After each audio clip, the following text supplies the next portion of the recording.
it's Pearl Chiarenza, and I am coming to you with another episode of Conversations with Pearl. And we're doing things a little different today. You know, I'm all about embracing and uplifting our women that come on the show. And today, our special guest is going to come as just an audio guest today because she has some powerful information to share and powerful story, but we also want to keep a sacred space for her. So I'm so excited today to introduce you to Mia Hanks. She is a survivor of a narcissist abuse. She was married to a covert narcissist for 29 years, and she recently published her memoir titled Bridemaid. She's hoping that her story today can help raise awareness about narcissism and also help other victims find their voices. And I love this subject today because Mia, I think we have that story in us. We have that voice. And so often, sometimes through our lives and things that happen, our voice can feel like it's quiet and not being able to be shared. And I'm so proud to have you and honored to have you with us today. And I just wanted to also ask you how, when we first start our show, I want to ask you to think back to when you were a little girl, and when you were that little girl and you were thinking about what you want to be when you grow up, and how does that correlate to what you're doing today? Like some women we talk to, they want to be teachers, they want to be a nurse, whatever that was for you. What was that little Mia wanted to do when she grew up, and how does it compare to what you're doing today?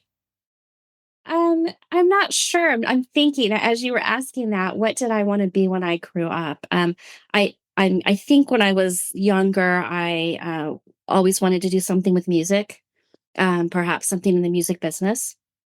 How does that correlate with what I'm doing today? It doesn't. But I always wanted to do something creative as well. And so I think finally getting to author a book was definitely a creative endeavor. So I guess, the creativity side of it does somewhat correlate. But no, I never thought I would be in the position that I am today, just with the background and the marriage and the divorce. And, nobody plans for that. So uncharted territory. Thank you for being open and vulnerable with that question. And I do think it does correlate with your music, because music, like you said, is creative. And so you are being creative and sharing your story and putting it into a book. And your cover is a beautiful cover, by the way. I don't know if you create that Thank or not, you. but Thank you. it's really pretty. And so I think to me, if I feel like it correlates often together. I know, like for me, I shared on the show oftentimes I wanted to be a teacher when I grew up, but I didn't have the ability and the guidance to go to college to do that. And here I am today. I'm a life coach. I'm empowering women to step into sharing their story, like what you're doing here today, to step into putting themselves first, because we have to learn to do that, and that we are better able to show up for our loved ones and our friends and our family when we put ourselves first. And so I'm honored that you're coming on and sharing your story with us today. And I just want you, to let the audience know, like, so tell us a little bit about the story and where it led, how it led you to the book, and just walk us through a little bit about your story. Yes. So I got married very young. I was 21 years old when I got married, and I was young and naive, and I had come from a very sheltered background, and just really felt like everybody out there was a great person, and no one had ill intentions, and I was very naive. Um, and I got into this marriage, and things didn't seem great, but I thought it was growing pains, and things would get better if I hung in there. And months turned to years, and years turned to decades. Um, and finally, after 29 years, I just came to the realization that I had to get out. And so the way the book came to be was when I was in the process of leaving, I was trying to find out everything I could about narcissism. I knew that's what I was dealing with. And I was trying to learn about it, specifically covert narcissism. And everything I found out there was written by, or seemed to be written by, a therapist or a psychologist. And I really was searching for an insider point of view.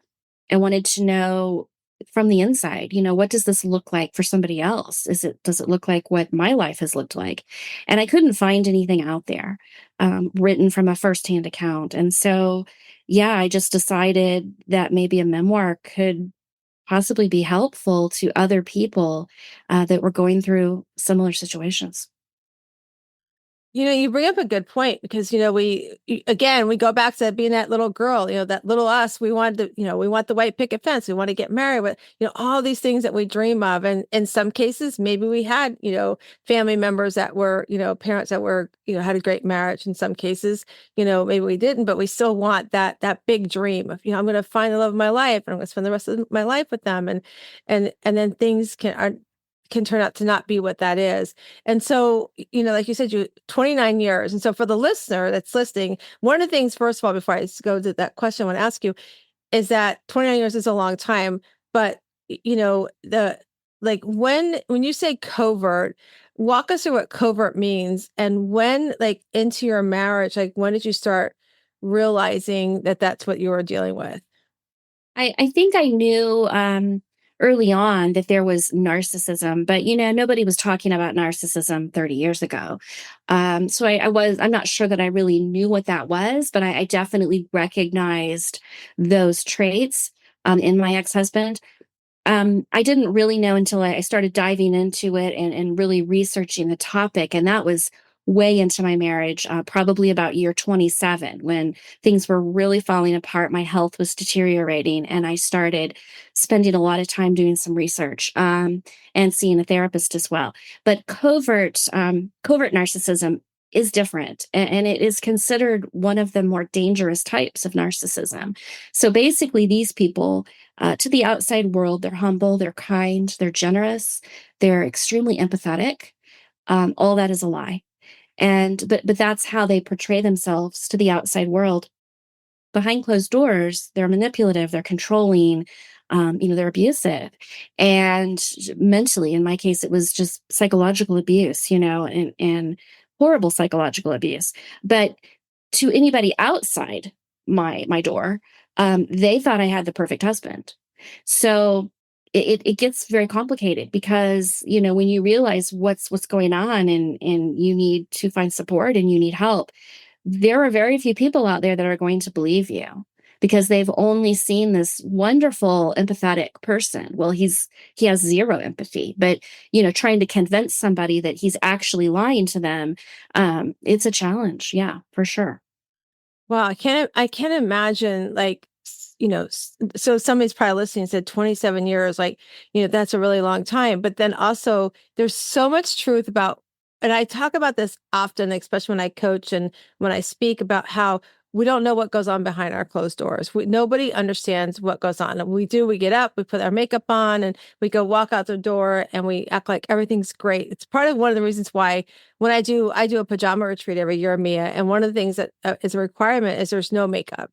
And I really believe there's a lot to be said when we take off the makeup and we just realize that life is real. There's things that are happening in our life. And we have to work on it, and we have to either heal or we have to start working about how to move forward or make a change so that we can, our mental health can be taken care of. And so I can imagine like living so long. And as you were talking, I thought, wow, how many friends saw this, this other person outside your closed door? How many family members saw that? And you're right, because when the truth comes out, that that oftentimes you hear, well, I never knew, or if you even were to say something, well, that can't be because they're showing up this way or they're doing that. And so you probably, in some ways, I'm thinking the listeners that are listening that maybe are going through what you're describing are probably sitting there going, who's going to believe me? Who's going to hear me? Who's going to help me? Right. And I'm sure there was times over those years you probably felt that isolation and some of those feelings that came up of like not being believable. And so for that person that's listening to us right now, what would you say to her? What would you advise her, and how would you pour into her? I think that another factor in all of this that I think it doesn't get talked about is just the embarrassment factor, right? I think that we want people to think we have it together. We want people to think everything's great. And so while my ex-husband was living this lie, of who he was, I was kind of living a lie too, because I wanted people to think we had it together. So I understand that, and there is an embarrassment to actually having to come clean and say, it wasn't good. I've been suffering. And I think we don't want people to think that we need help. So it's hard to ask for help. But I think at the end of the day, if you're in one of these kinds of relationships, I mean, for your physical body and for your mental health, it's not sustainable. The level of stress that you are living under every day, that fight or flight mode, eventually it just breaks your body down.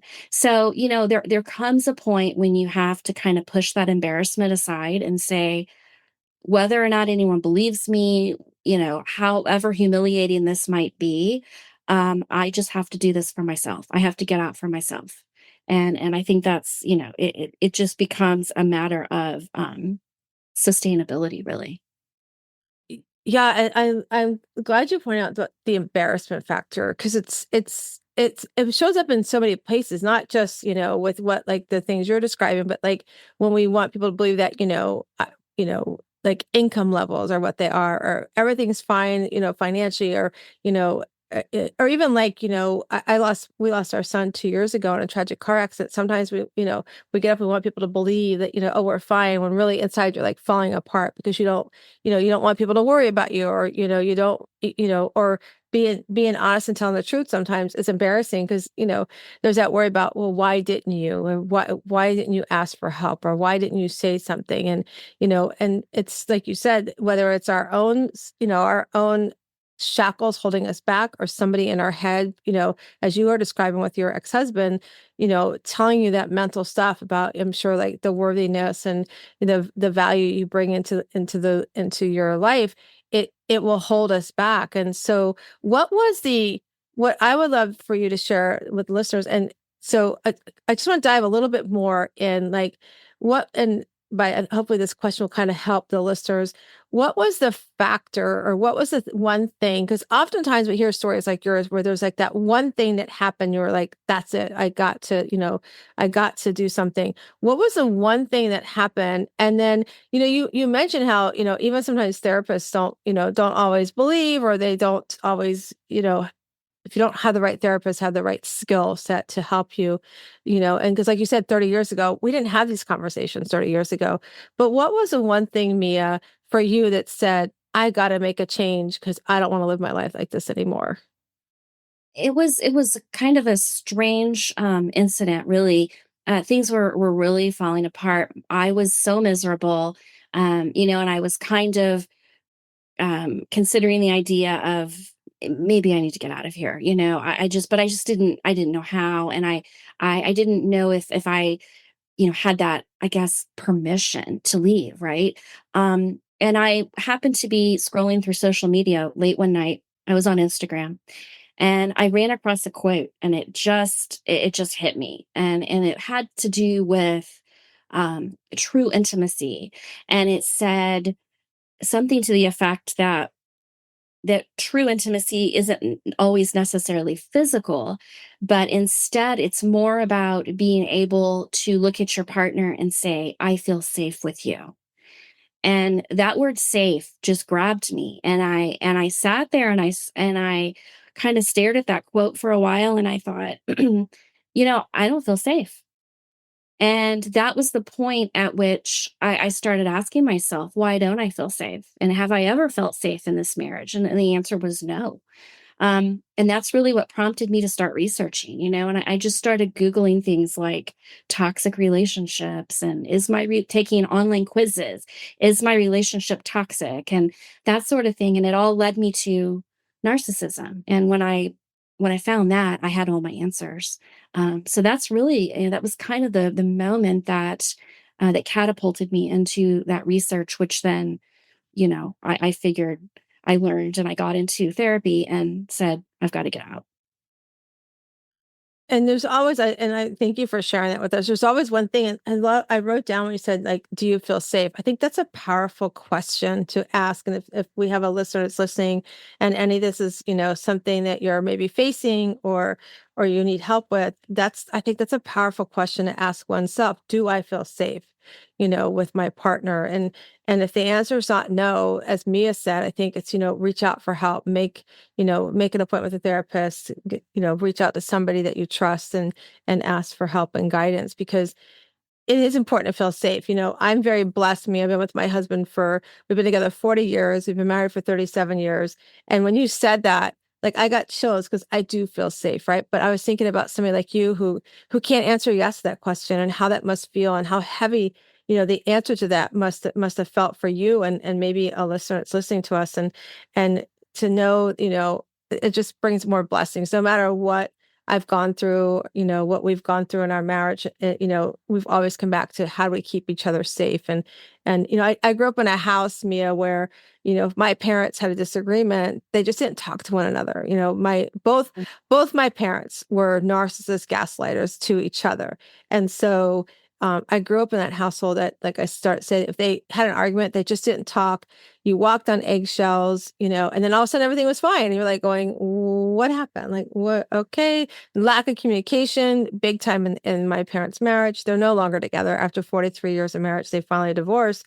And, I'm glad my mom and her side did, because unfortunately my father was not a very faithful person. And then, because of that fed off both of what they would do for and to each other. But, every time when I met my husband, I met him at a very young age. I was 19 going on 20. And I remember, the first time I met him, it was at Knott's Berry Farm. And we were just chatting. We were at a company picnic. We were just chatting. My roommate and his roommate, the four of us, were just kind of hit it off. And all the cars were gone in the parking lot. And I just thought, wow, he's such a cool guy. But, I went to my car, didn't think nothing about it. And my roommate, she's getting ready to get in my car. And she's like, "You're going to marry him someday." I go, "Excuse me? Like, are you kidding me? Like, he doesn't even have my phone number." "Oh yeah, he does. Our roommate does." And then, we say the rest is history. 3-4 months later, we moved in together, and, got married a few years later. But the one thing I had remember saying to her when you said safe, that's why I got chills. I remember saying to her, he's such a, like, I think I said something about, he makes me feel protected. I think is what I'd said, like, and we had a great conversation, and even in my conversations that Chuck and I would have around lack of communication, because when him and I met, that's, as I shared, I didn't know what communication was. I didn't know how to tell somebody, all I knew was gaslighting, and, just ignore the things like that. And so he would be like, "I can't answer or, help understanding what upset you, what I did or said, if you don't tell me." And I'm like, "Just don't talk to me." I just kind of throw that hand up. That you And knew. Yeah. yeah. And so finally he started Mia having the conversation for me. And that's where I got mad. I'm like, "I wasn't going to tell you that." So we created this thing. And for the listeners that are listening, one of the things that we created amongst us was allowing ourselves to say to one another, "Hey, I have something that's on my heart right now. Can I talk to you about it?" But allowing ourselves to say to each other, "Now's not a good time," with the commitment that within 24 hours, we would have a conversation about whatever's on our mind. And usually by then, you've kind of figured out, "Oh, I was overreacting," or, "It wasn't as bad," but you still have the conversation. And when you said, do I feel safe? Did you feel safe? That just all popped up for me. And I just wanted to share that to those that are listening. It is important, as Mia, as you shared, like, you have to feel safe, because, if you're not safe, then things need to change. And so thinking of change, like, first of all, Mia, I don't know, and you can share or not share, did you guys have children between you? Yes. We have two children. Okay. They were both grown at the time that I left. So I Gotcha. didn't have to deal with, family court and custody. And that part was, that was good, that we didn't have to, fight over kids. Right. But yes, we had two kids. So as you were going through this and having children, I mean, that's a whole nother factor too, because you're also trying to protect the kids. And, again, we go back to growing up. We don't want, divorced families, all these generational things we get told, like, especially for Catholic, get married forever. That was one of my mom's biggest struggles, not divorcing because she was Catholic. "Oh, that's such a terrible thing," and I used to say, "Why? I don't think God wants you to be with somebody that's not treating you the way you should be treated." I could never Correct. understand that.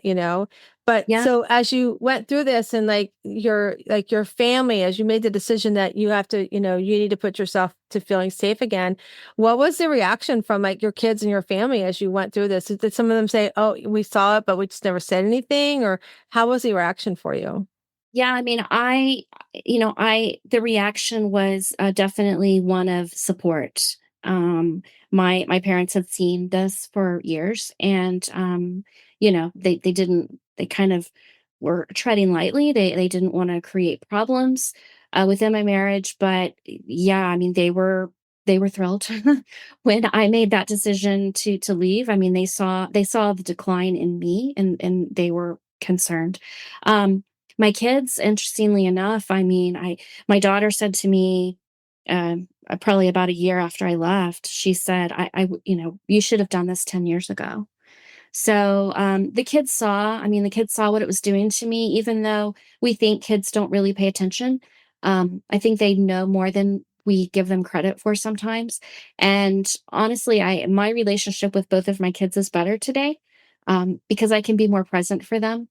And so yeah, I feel like I had a lot of support. Everybody definitely made me feel like I was doing the right thing.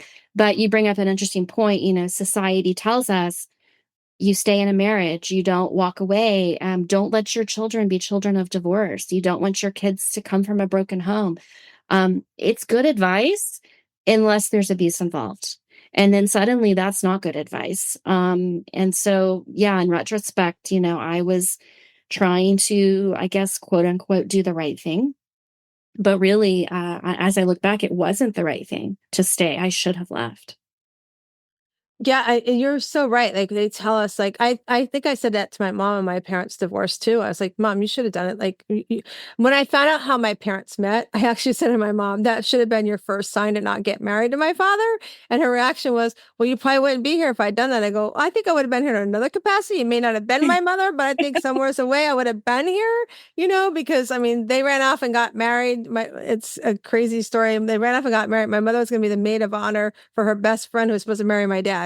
Because she was underage to get married in New York State, her and my dad took off to Tijuana and got married. And then a year Wow. and a couple months later, here I was, But I was like, really? And my mom was so funny. God bless her. Like she didn't want people to know how old she is. She doesn't want people to know, things like that. And I was like, are you kidding me? Like that should have been your first sign. I joke all the time because my dad was in Vietnam War, and because of how unfaithful that he was, I joke all the time, and I say to my husband, I said to my boys, I'm like, if there's ever a knock on the door from somebody who's of the Asian descent, just let them in. If they say they're my sibling, just let them in and tell them be home for a cup of coffee sometime soon, because that's how my dad was. That's how I grew up. But I remember when my mom left, there was support, especially from us and us kids, and the things my dad was just horrible the way he went about everything, because it also affect, like he did things and said things to my boys, through everything, and was very threatful to my kids about not sharing things.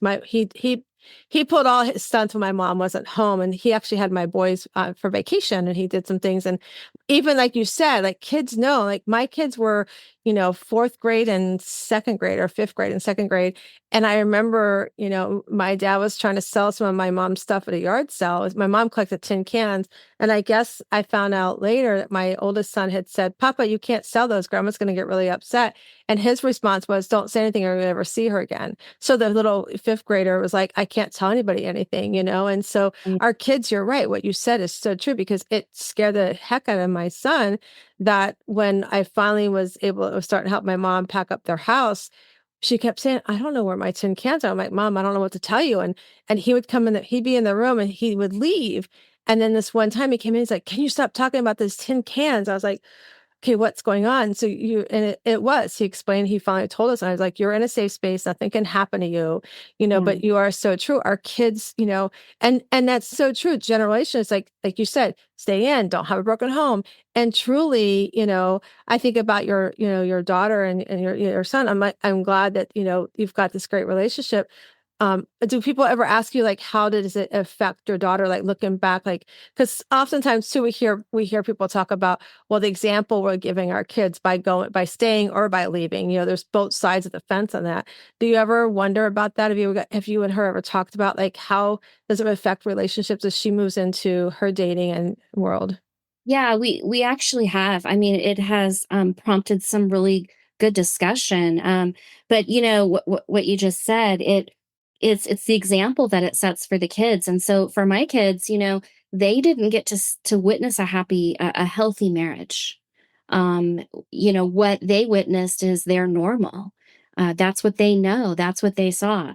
And so because I stayed for their entire upbringing, that's what they witnessed. And so that's the reason why, it's not good advice to stay when there's abuse in the home, because and a lot of things that goes back to a lot of people, um, they're not sure when it's psychological abuse. Is this really abuse? Is this worth leaving over?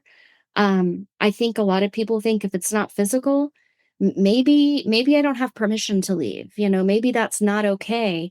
But the kids see that psychological abuse and it affects them too. So definitely, it has a chance to affect their relationships, because you imitate what you see.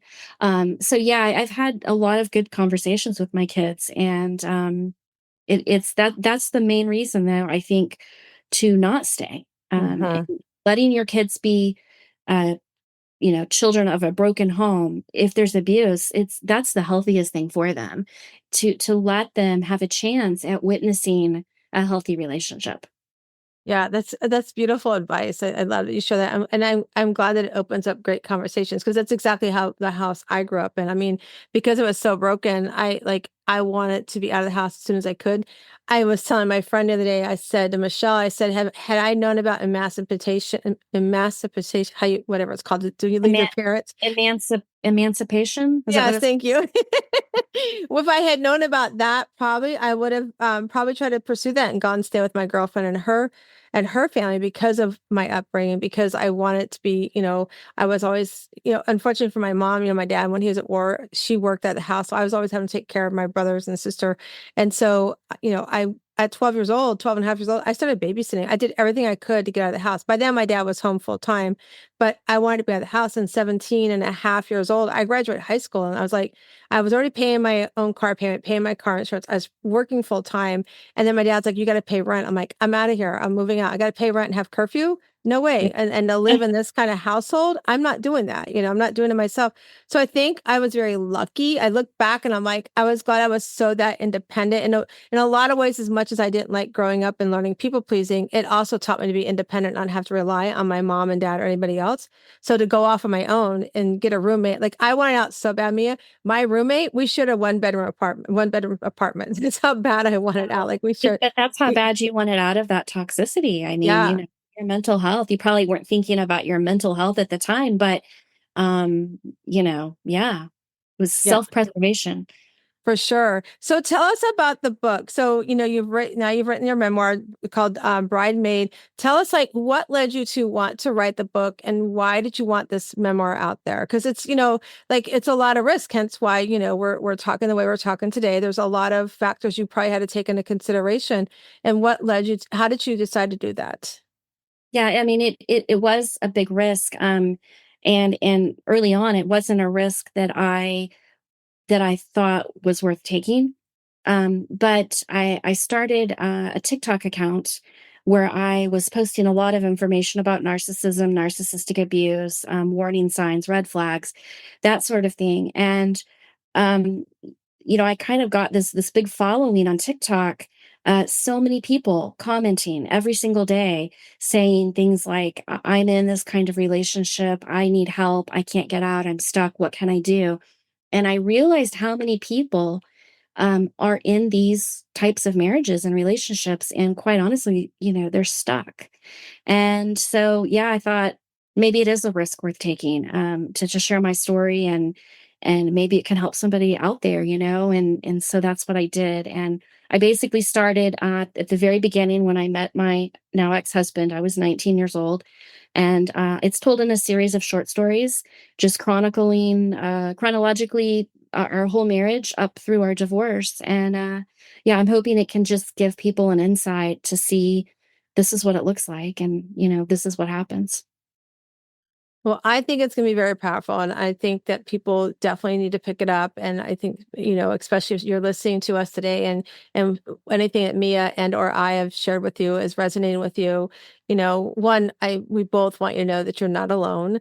that you don't have to put yourself into a long-term situation, that it's okay to ask for help. It's okay to make a decision to make sure you're safe. As Mia said, if you don't feel safe, then there's resources out there to put yourself safe. And so Mia, tell everybody how they can reach out to you. I have a website. It's miajhanks.com. There's a link on my website to purchase my book through Amazon. My book's available anywhere online books are sold, Amazon, Target, Walmart, Barnes and Noble, and it's available in ebook and paperback. I love that. So, Mia, let me ask you. I always like to ask my guests, we're going to shift a little bit to what is one of your favorite things you like to do for your self care? For self-care, I have a hobby. I crochet, and I started doing this kind of late in my marriage when I was just starting to crack under all the stress. I needed an outlet, and I found that it was a way to just kind of escape for a little while and put all my concentration, into this project. And it really was therapeutic. It turned out to be very therapeutic for me. So, yeah, I definitely consider that part of my self care. I crochet. I love that. I tried to learn that when I was a kid. I was trying to make my brother a sweater. It never finished. I had one of my mom's friends was teaching us. We lived in North Carolina, and my parents moved us to Florida. So I never finished it, but I loved doing it. It was very relaxed. I remember like we'd sit there and I think her and I had a conversation. This is so like at first I thought it was boring, and then I was like, this is fun. She goes, yeah, it's relaxing, isn't it? I'm like, oh, I didn't think about that. But yeah, it is. So I love It, it. it is. It's, Yeah. I think anything like repetitive motion, and there's something about it that, and it's very tedious, and requires a lot of concentration. And so for me, it was just a great escape. Yeah. It was a huge help in those later years of my marriage. I think it was, very therapeutic for me. That's awesome. Okay, so somebody's probably going to ask me if I don't ask you this question. So, how is life today now that you've come through this? And do you have anybody in your life today? And how has it affected your relationships going forward?